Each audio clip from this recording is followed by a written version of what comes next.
I just realized that I, for like pretty much all of season 2, have not been saying it's time to close the jar. What is wrong with me? Like, that's my whole thing. It's time to close the jar. What am I doing? I'm a little all over the place. Let's see how this goes.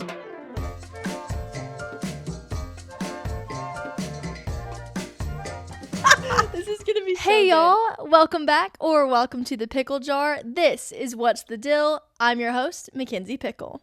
I can't believe that January is already over. Like, I feel like we just got into 2025. Sometimes I still feel like we're in 2024, if I'm being completely honest, but it's February and I just got my nails done to kind of match like February vibes. They're a dark red, I've got the ring finger has a little heart on each of my hands.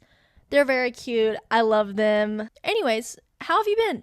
What's been going on? Anything new recently? I have just been doing the same old pretty much. Going to work, hanging out with my friends, going to small group, going to church, doing stuff on the media team with church. It's been great. I've loved it. Nothing's been too crazy or anything. I am a little nervous because this week I'm actually starting a ladies small group for young adults. I'm just a little nervous, I guess, jittery. I just want it to go well. I want it to be a discussion, more not like me leading over, but, like just a discussion so we as women can draw closer to the Lord, but also with each other and lift each other up.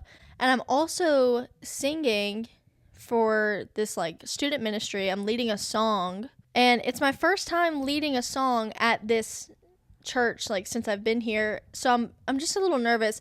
I've always loved singing and dancing and performing. Like, I've grown up doing that. I grew up singing in choir at church, and I did some stuff with praise band. Singing is so vulnerable for me, and it's very, I don't know, it's just, I get really nervous sometimes whenever I sing in front of people, especially when I'm not necessarily singing like in a choir, in a group, like an ensemble or anything, like when I know you can hear my voice. So I'm going to keep praying about that, that the Lord will give me peace and help calm my nervous energy, especially before that, and that I'll just glorify Him because that's what it's about, really. He gave me the gift. So, all right, y'all. Today we are going to be discussing and reviewing the new movie, You're Cordially Invited. This movie just came out a few days ago on January 30th, 2025 on Amazon Prime Video. It's directed by Nicholas Stoller. I believe that's how it's pronounced. And it stars Reese, Witherspoon, and Will Ferrell. It's a romantic comedy, and let me say, for starters, it was definitely funny. Like, I was laughing. Some of the jokes are a little unexpected, and it's really funny. I mean, it's Will Ferrell and Reese Witherspoon. You kind of expect it to be pretty good. I mean, I had a few laughs, and I enjoyed the movie. I really did. It was fun. It was cute. It was a rom-com, I love romantic comedies. Don't get me wrong. I love to sit down and watch one and cry and be all emotional and laugh, and I love a love story that has some good humor in it. It's just, they're so fun and sometimes relatable, and what we envision being in a relationship or falling in love will be like, and they're fun. To me, they're feel-good movies, but romantic comedies have a track record of not being necessarily the best when it comes to like writing and plot and technical elements. I mean, of course there are exceptions. There are some romantic comedies that are just like 10 out of 10, Oscar worthy, whatever. But most people, when they're putting a romantic comedy on, they're not expecting Oscar worthy. It's not that type of thing. That's not what they're intended to be for the most part. So when I say like, well, it's rom-com, you know what I mean, right? This movie is exactly what just like a rom-com is. Like when I say that, whatever you think, that is what this movie is. It's cute, it's funny, but to me, there wasn't a ton of substance, to be quite honest, which, I mean, I've watched a ton of rom-coms and it's like, okay, like this is gonna happen and this, and this. It follows what you would expect to happen in a standard romantic comedy, like plot line, like all of the major plot points to me were obvious. It's like, okay, this is going to happen next because it's a rom-com. Like, I know how it's going to end before it starts. I will say, even though the major plot points were predictable in my opinion, the way they arrived at those plot points was creative, and it was chaotic and absolutely hilarious. So I did really like that. There are a few plot holes, which, like, to me, that's to be expected. Again, it's a rom-com. I don't know how it's to be. Like, I just kind of expected some plot holes to be there. Like, for instance, in the very beginning, Will Ferrell's character, Jim, cuts his hand, like, in one of the first scenes of the movie. And, like, a couple scenes later, when it's still in, like, the time frame that he would have just cut his hand, he has, like, there's no blood, there's no cut, there's no bandage, there's nothing. It's just, like, regular. So, you know, that's kind of like, well, what happened to his hand? I thought he just, like, cut it severely. Like, that was the bit, is that his hand was bleeding profusely, and then it was fine. Which, like, is that majorly important? No. But there are a few moments like that one kind of scattered in the movie that are plot holes that you're kind of just like, wait, isn't this? You know, and it's just, they aren't really paid much attention to, which is fine. It, again, isn't, like, majorly important, but I did notice a few. I did think that casting was done very well. I love Reese Witherspoon, and I like Will Ferrell. I think that the two of them fit their characters perfectly. I think this whole movie was cast very well, like, all the characters, but specifically Reese and Will, I think they make their characters believable. Like, Will Ferrell is a girl dad, and it makes so much sense. He plays it so well, and he does a good job. And Reese's character, I mean, Reese is just incredible, you know? And she plays her role as Margot so well.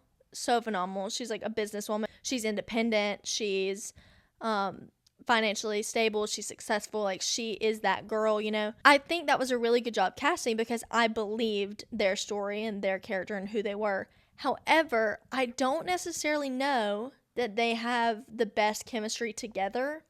And, like, spoiler alert, but let's be so honest. You see Reese Witherspoon and Will Ferrell are in this new rom-com, and you know it's a rom-com. So, like, of course they're going to get together at the end. Like, sorry that's a spoiler, but also, like, I feel like it's kind of, you turn on the movie and you know that's going to happen.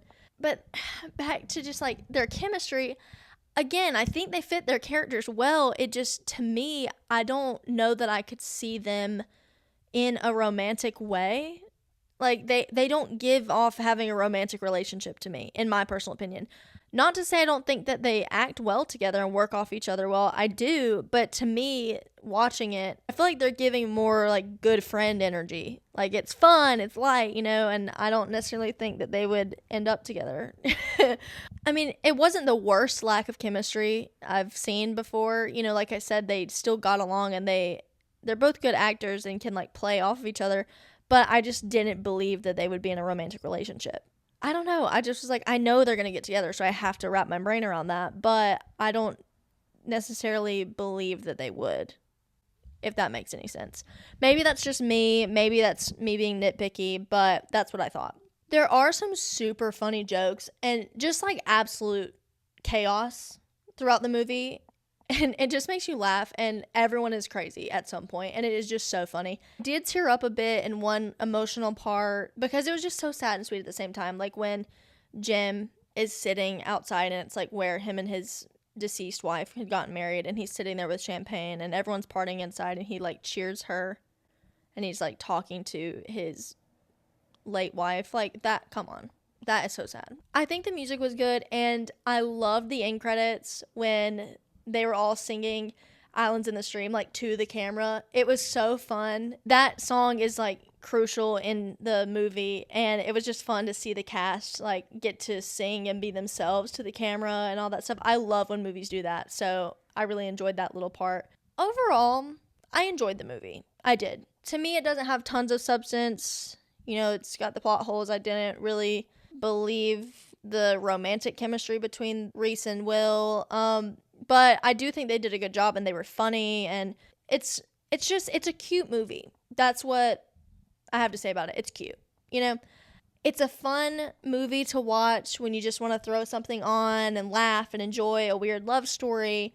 It's also a story about family. That is a theme within this movie. It's not just about romantic love, but also, like, familial love and bonding and reconciliation with your family. And that was really sweet, and I loved that they kind of touched on those familial relationships and the importance of communication among your family and all of that stuff. I really liked that added layer to this movie. I thought it was really well done. I am going to give this movie a 2.5 out of 5. I know that's kind of a low score. I mean, like I said, it was cute. I enjoyed it. I thought it was a good movie to just throw on and watch, but to be quite honest, there's not that much substance, and I wouldn't put it in the category with like my favorite rom-coms or favorite movies in general. So that's why I have it at like a 2.5. Like I said, I did enjoy it.